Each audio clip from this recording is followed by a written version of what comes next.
Micro second break करने का मतलब रोक दिया है, फिर उसके बाद आपने काउंटर लगाई, तो in favour of counter wrestler means defender wrestler, वो फैसला डिफेंसर रेसलर के पक्ष में जाएगा। फिर भी आप कंफ्यूज हैं किसी बात पे, तो आप डिसीजन दें अटैकर रेसलर के फेवर में, ठीक है।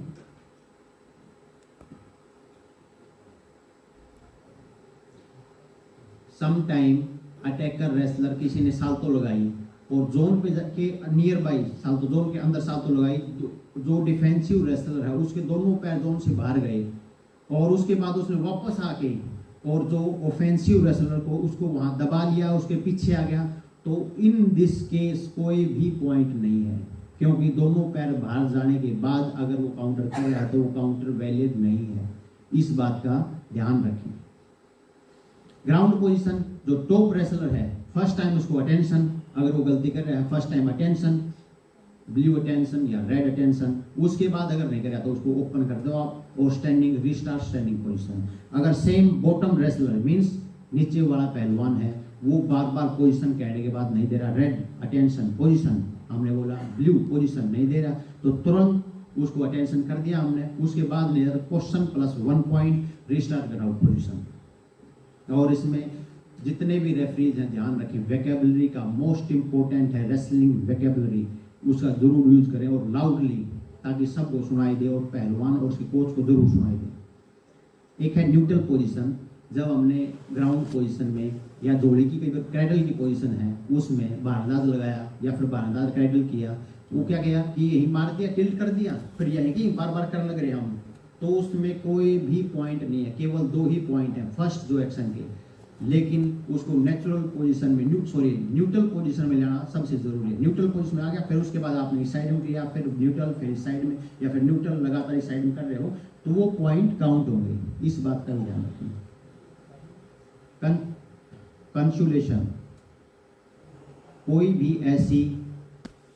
एक्शन है जिसमें रेफरी को ऐसा लगे कि 2 पॉइंट है, जज को ऐसा लगे कि 2 पॉइंट है, लेकिन मैच चेयरमैन श्योर है कि हाँ भाई 4 पॉइंट, इन दोनों से गलती हुई है, तो तुरंत वो उनको विद इन 2 या 3 सेकंड बुला के उनको और इस बात पे कंसल्ट कर सकता है कि भाई ये पॉइंट मेरी तरफ से इतने हैं, बाकी आप देख लो, तो उस चीज़ पे वो कंसल्ट कर सकते हैं रेफरी, मैच चेयरमैन और जज वो। लेकिन बार बार उसको नहीं बुलाना कि आ जाओ एक बार, आ जा, इससे कुश्ती खराब हो रही है, टाइम वेस्टेज हो रहा है, इस बात का विशेष ध्यान रखेंगे।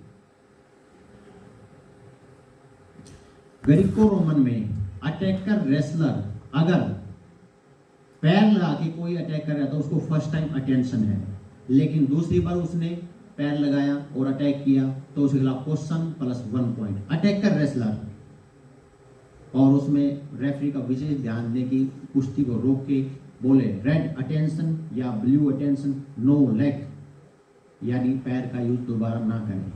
यही सिचुएशन अगर डिफेंसिव रेसलर कर रहा है तो उसके खिलाफ डायरेक्ट क्वेश्चन और 2 पॉइंट,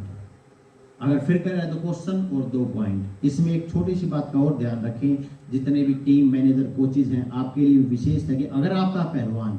2 बार लेग के क्वेश्चन है उसके, यानी 2 बार पैरों के क्वेश्चन मिल गए, तो डायरेक्ट कुश्ती वही खत्म है, तीसरे क्वेश्चन की जरूरत नहीं है, चाहिए आपके डिफरेंस 9 पॉइंट का क्यों 8 पॉइंट का 9 पॉइंट का क्यों ना हो,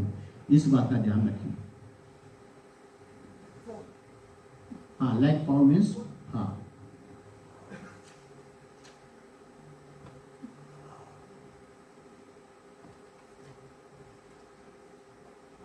एक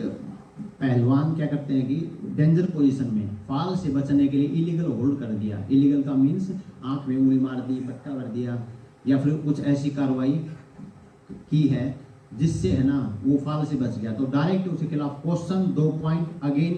पार्टरी पोजीशन, इसका ध्यान रखें। और अभी लेटेस्ट एक रूल चेंज है कि कई बार ये करते हैं कि डिफेंसिव रेसलर फाल से बचने के लिए अपोनेंट पहलवान पे टेप कर दिया या फिर मैट पे टेप कर दिया, ओ चोट लगी इस तरह, तो फिर उसको फाल ही माना जाएगा। इस सिचुएशन में उस पहलवान को फाल ही माना जाएगा।